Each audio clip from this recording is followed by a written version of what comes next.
Event News TV. New York.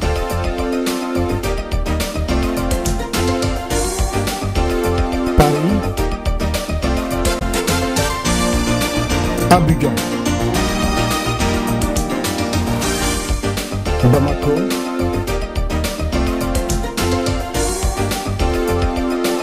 Londres.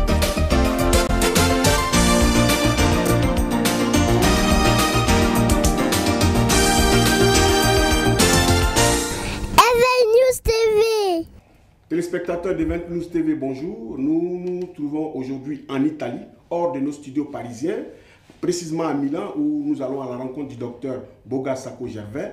Boga Sako Gervais que nous rencontrons dans le cadre de notre grande émission Les couleurs du temps. Et cette émission, comme nous le disons, on va parler de beaucoup de choses avec lui, mais précisément, nous aurons à débattre du nouvel ouvrage qu'il vient de produire. Docteur Boga Sako, comme vous le savez, enseignant-chercheur à l'université, mais il est surtout, je vais vous le dire, un farouche défenseur des droits de l'homme, président fondateur de la Fondation ivoirienne pour les droits de l'homme et la vie politique, FIDOP. Aujourd'hui, Dr Boga Sako Gervais, comme des milliers d'autres Ivoiriens, vit en exil en Italie suite à la grave crise politique qui a secoué la Côte d'Ivoire en 2011. Merci, alors surtout merci de nous recevoir dans ce somptueux bureau. Mais c'est moi qui vous remercie. Je remercie Event News TV et je vous félicite. Vous savez très bien que le domaine de la communication est ce qui a fait défaut à notre pays. Et chaque fois que je me trouve avec des amis, des frères qui travaillent dans le domaine de la communication, il est bon de les encourager. Parce que la Côte d'Ivoire de demain, elle doit beaucoup axer sa politique sur l'amélioration, en tout cas l'efficacité du domaine de la communication. C'est un honneur pour moi et un plaisir en même temps. Merci, Dr Boga Sako. Je suis noir et j'aime le manioc. Voilà le nouvel ouvrage que le Dr Boga Sako vient d'écrire. Alors, Boga, on se surprend à vous poser la question de savoir pourquoi je suis noir et j'aime le manioc, alors que Gaston Kelman, je crois bien, Dr Gaston Kelman a écrit un ouvrage aussi qui porte le même titre, mais qui est pratiquement l'inverse de ce que vous venez de dire. Je suis noir et je n'aime pas le manioc. Alors, est-ce que vous vous opposez directement à lui? Qu'est-ce qui se passe? Ben, écoutez, c'est une question très intéressante. J'avoue que j'ai lu le livre de Gaston Kelman. C'est un... Bon, je ne sais pas si je dois dire un compatriote africain, puisque le contenu de ce livre-là vise simplement à dire que il est noir, il n'aime pas le manioc. Ça veut dire qu'il n'aime pas la négrité des nègres, en quelque sorte. En fait, ce livre rappelle un peu le symbole de ces Africains qui sont venus en Occident, qui se sont occidentalisés et qui pensent qu'ils sont plus occidentaux que l'occidental lui-même. Autrement dit, voici un Africain qui arrive en Europe, qui a la chance d'avoir la nationalité, qui se sent bien intégré et qui se sent plus blanc que les blancs eux-mêmes. Du coup, il renie sa race, il renie sa couleur de peau. J'ai été choqué par ce livre. Et en tant qu'Africain, en tant que panafricaniste, je ne pouvais pas ne pas lui répondre.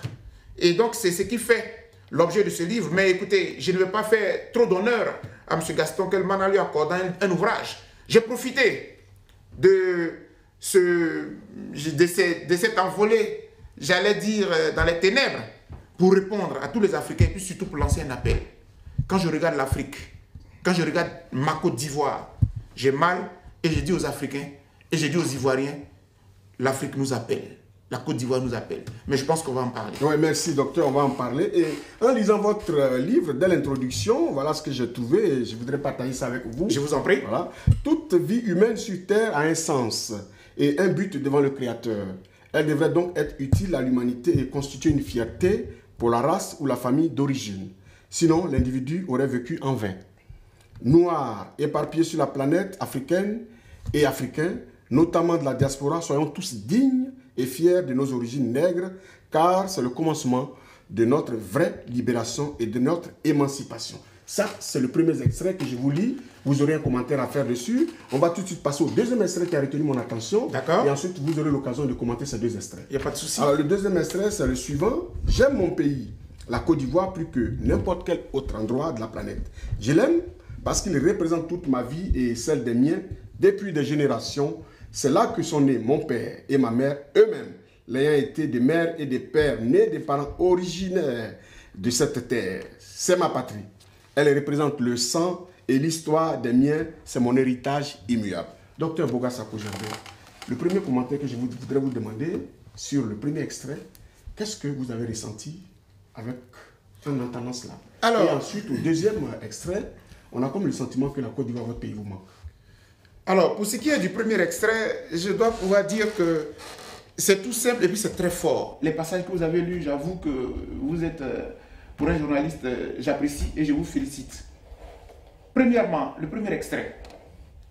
Un être ne doit pas vivre inutile sur cette terre. Il faut vivre utile. Vous savez, lorsque nous faisions nos cours au lycée, on dit quels sont les êtres vivants. La plante vit. Pour parler, les animaux vivent. Il y a des poissons, tout vit à la limite. Mais tout n'existe pas. L'homme doit exister. Exister, cela veut dire il faut marquer son temps. Il faut marquer son histoire. Et l'appel que je lance, c'est facile, vous voyez, nous avons beaucoup de compatriotes, que ce soit ivoiriens ou africains. Il y en a quand ils ont leur épouse, ils ont leur travail, ils ont leur petite voiture, leur maison. À la limite, ils se disent, tout le reste, ça ne m'intéresse plus. Moi, je vis dans mon petit coin, tout est tranquille pour moi. Son monde se limite à cela. Je dis qu'il a vécu inutile. Parce que ça, tout le monde peut le faire. Un homme, Dieu vous crée. Sur cette terre, vous êtes chargé d'une mission. Il faut l'accomplir. Il faut marquer son temps. C'est pour cela que je dis, moi qui suis né noir, qui n'ai pas demandé, Dieu me crée noir. Et il me permet de faire des études à un certain niveau. J'ai une mission pour ma race.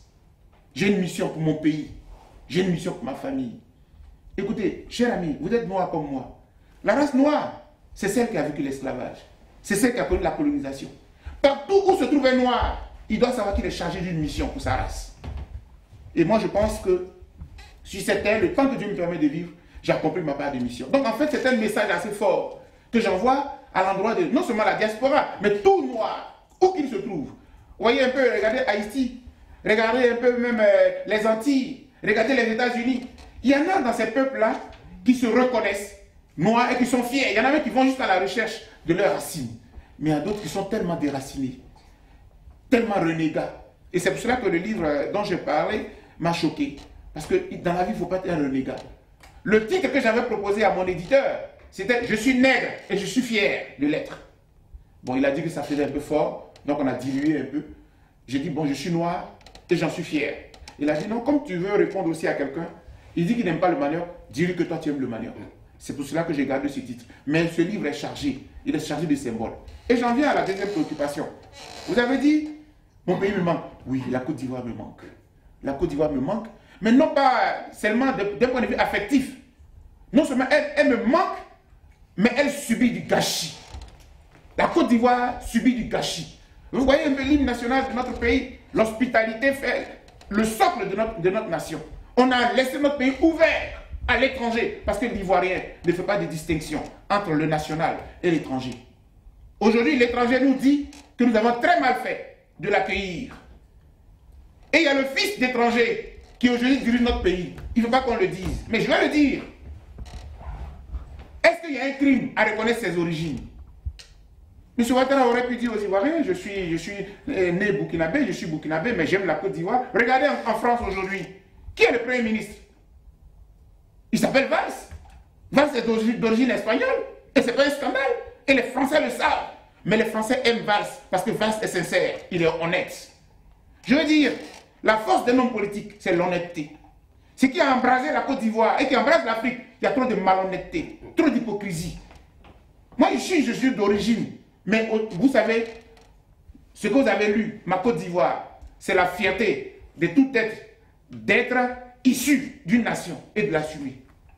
Je le dis avec beaucoup de rancœur, beaucoup de mal, beaucoup de passion aussi, parce qu'on a fait croire au monde entier que l'Ivoirien était xénophobe. On a fait croire que nous n'aimions pas l'étranger, mais ce n'est pas vrai. Et c'est pour cela que souvent j'envoie toujours un message à M. Ouattara. Vous avez menti aux Ivoiriens, vous avez menti à l'Afrique et au monde entier. Les Ivoiriens aiment les étrangers.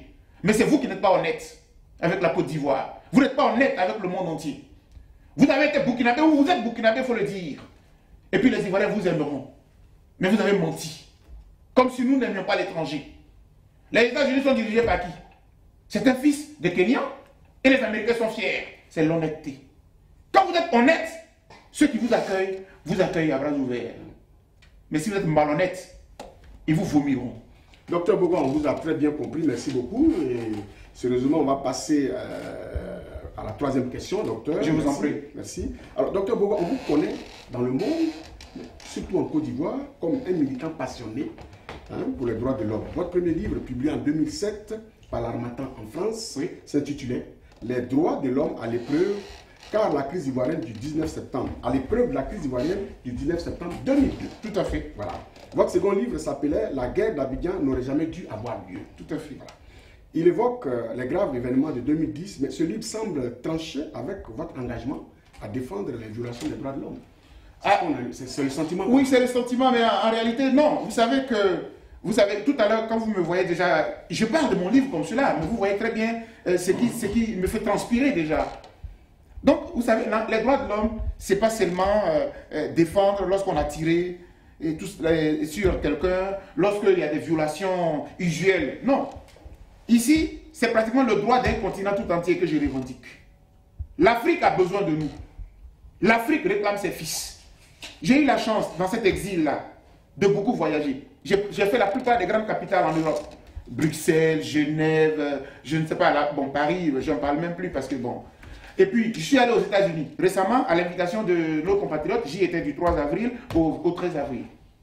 Quand je regarde, mais qu'est-ce que c'est que ce beau monde africain qui se perd en Occident? Et les Occidentaux nous piègent en fait. Ils créent des guerres chez nous. Et toutes j'allais dire, notre intelligentsia, tous les cerveaux vont errer en Europe. Et c'est ça qui est douloureux.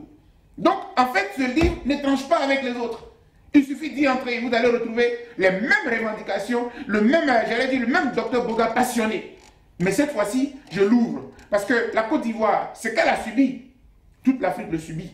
La plupart des conférences que je fais dans les pays où on m'invite, je ne parle même plus de la Côte d'Ivoire seule. Parce que hier, quand la Côte d'Ivoire était en crise, le Malien riait. Après, le Malien a suivi. Et aujourd'hui, faisons le point.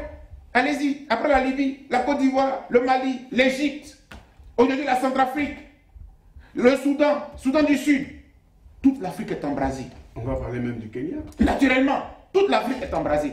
Et donc, à un moment donné, les intellectuels, l'élite, doivent s'asseoir et se dire, mais qu'est-ce qui se passe avec le continent? Est-ce pour autant que nous devons fuir le continent et puis venir s'exiler, venir rester en Occident, s'installer, prendre épouse, faire des enfants, et puis mais et l'Afrique? Qui va la redresser? Je suis noir. Et j'aime le manioc, c'est la fierté de l'Africain qui parle.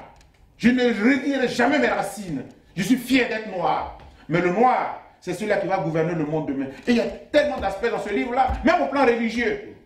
Il nous a apporté le Christ en voulant nous berner. Aujourd'hui, nous, on a épousé le Christ. Et avec le Christ, on ira les coloniser. Parce que je me rends compte que les églises se vident, quand les plages se remplissent, quand les boîtes de nuit se remplissent. L'Occident a perdu la raison. L'Occident a perdu Dieu. L'Afrique est assise sur Dieu. Parce que sans Dieu, il y a longtemps que... Vous voyez comment il pille notre continent? Il pille, mais jamais notre continent ne sera appauvri.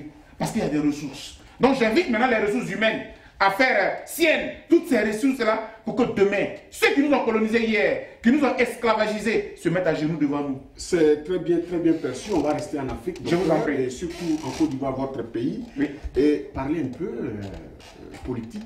Mais je m'en réjouis. Voilà. Alors, le transfèrement et l'ouverture de la procédure contre Charles Blé Goudé à la CPI remet une fois de plus au centre du débat politique la mise à l'écart de la justice ivoirienne dans le règlement du conflit post-électoral de 2011, mais surtout l'acharnement, il faut le dire de façon claire, contre un camp politique. Quel est l'avis du défenseur des droits de l'homme devant cet état de fait? En tout cas, merci beaucoup de me donner l'occasion de revisiter la politique politicienne qui est menée en Côte d'Ivoire, et j'avoue qu'elle est écœurante. J'ai suivi avec beaucoup de peine, beaucoup de douleur, la seconde déportation d'un fils de la Côte d'Ivoire, un fils d'Afrique. Vous savez, M. Ouattara agit comme s'il était immortel. Il ne faut pas qu'il oublie que son tour viendra. Il ne faut pas qu'il oublie, et ça je le regarde droit dans les yeux pour lui dire, son tour viendra. Son tour viendra. Et moi, chaque fois que je fais les conférences, je fais partie de ceux qui calment mes compatriotes. Et je serai là pour les calmer parce que je dis, trop de violence amène la violence, ça ne nous amènera nulle part. Mais à vouloir toujours remuer le couteau dans la plaie, tu fais mal aux gens. Toute l'Afrique s'est levée lorsque M. Laurent Gbagbo a été déporté, c'était 30 novembre 2011. Il n'y avait pas d'autre manière de régler ce conflit-là. Il n'y avait pas d'autre manière. Les Blancs auraient pu prendre Nelson Mandela et l'envoyer aux États-Unis, les carcérer, envoyer à Guantanamo, le boucler. Il est resté en Afrique du Sud. 27 ans après, il est sorti. Les Africains du Sud aujourd'hui sont debout. C'est ça qu'on avait souhaité. Parce que ce qu'il reproche à M. Laurent Gbagbo, lui-même n'est pas exemple de reproche. Parce que nous sommes tous Ivoiriens. Enfin, si lui ne l'est pas peut-être, mais si nous sommes tous Ivoiriens, nous savons ce qui se passe dans notre pays. Et après, on vient encore déporter M. Blé Goudé. C'est avec beaucoup de peine que j'en parle. Parce que je pense que M. Ouattara n'écoute personne. Il n'écoute que lui seul. À la réalité, je me demande parfois si son intention majeure ou finale n'est pas d'embraser la Côte d'Ivoire. Créer un nouveau Rwanda. C'est aux Ivoiriens d'être vigilants. C'est pour ça que souvent quand je parle à son côté, je parle aussi à mon côté. Pour dire, regardez derrière tous ces agissements, peut-être qu'il a envie que le pays brûle. Mais la Côte d'Ivoire ne brûlera pas. Parce que c'est notre pays. Nous avons le devoir de le protéger.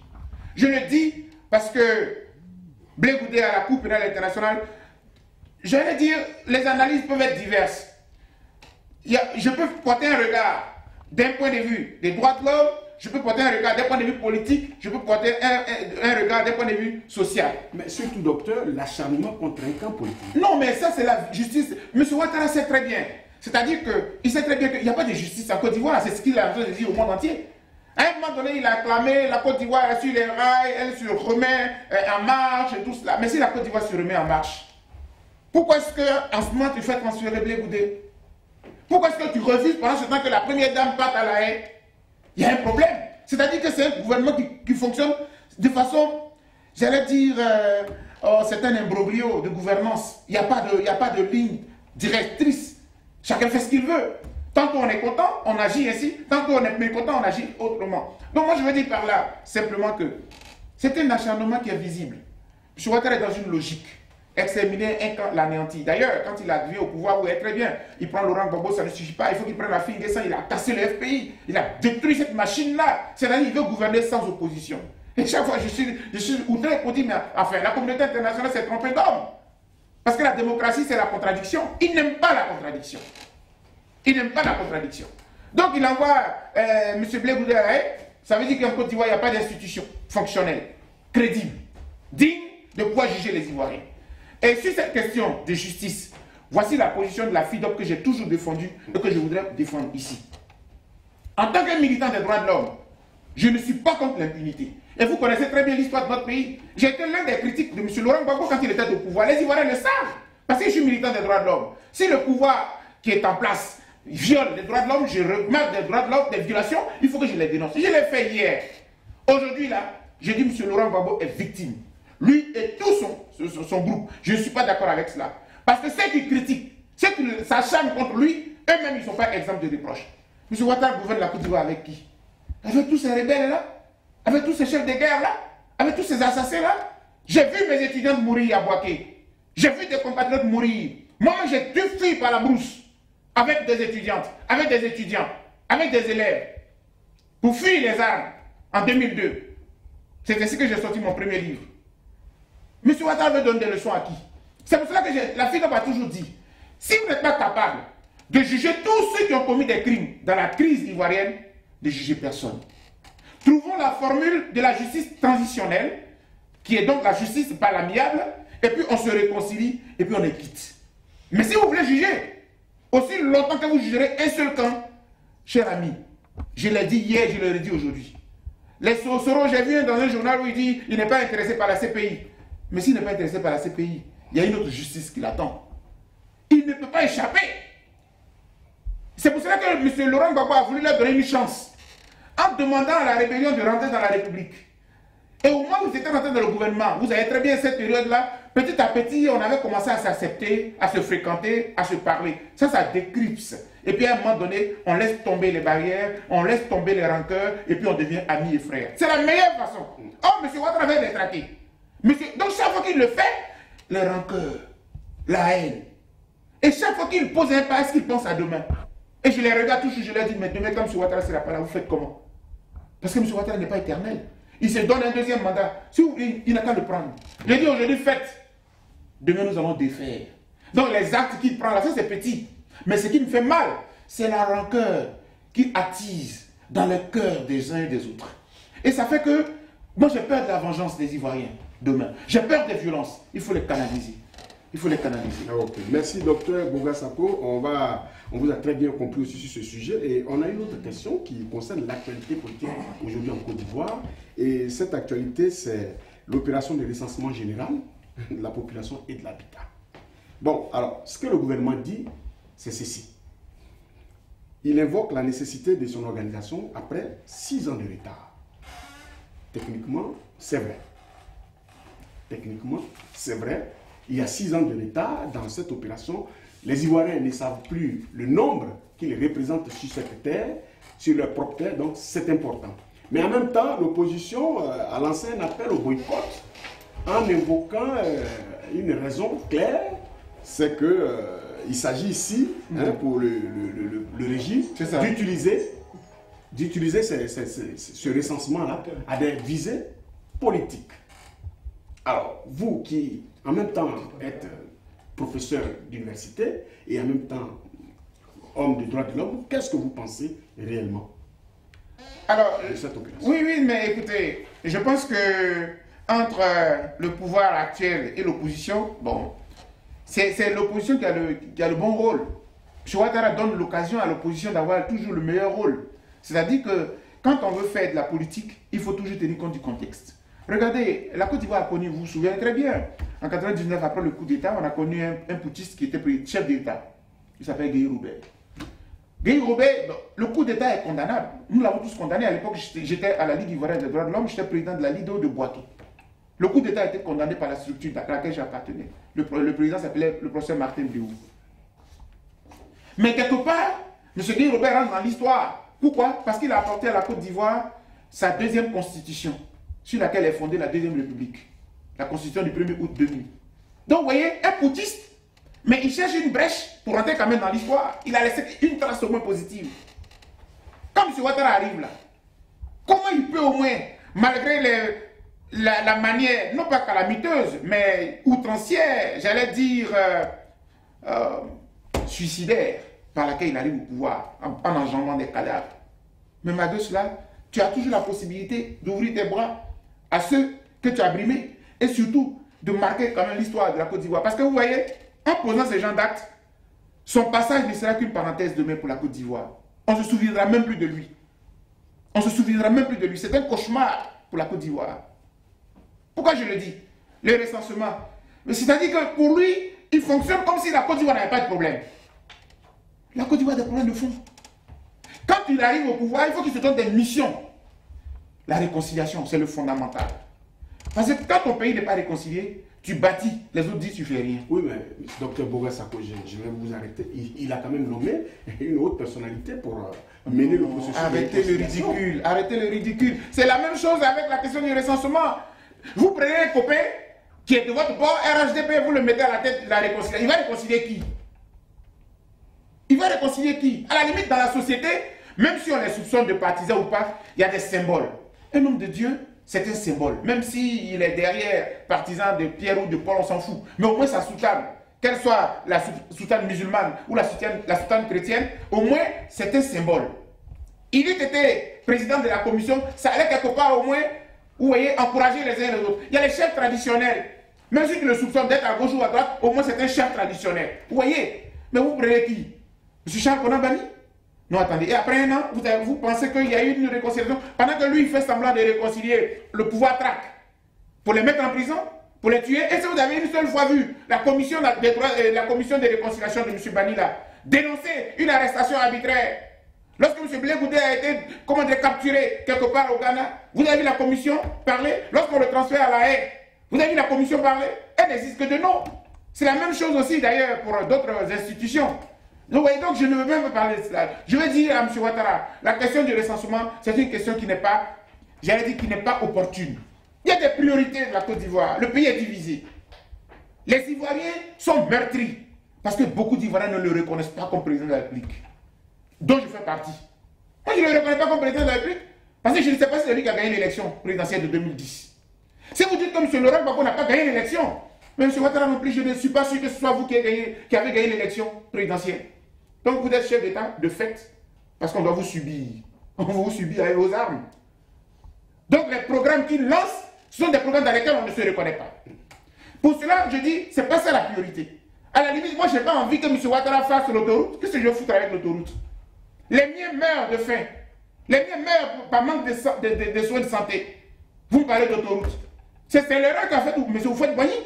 Il a passé 30 ans, 40 ans. Il avait les moyens à la tête de la Côte d'Ivoire. Ce qu'il a eu à faire, bâtir une basilique.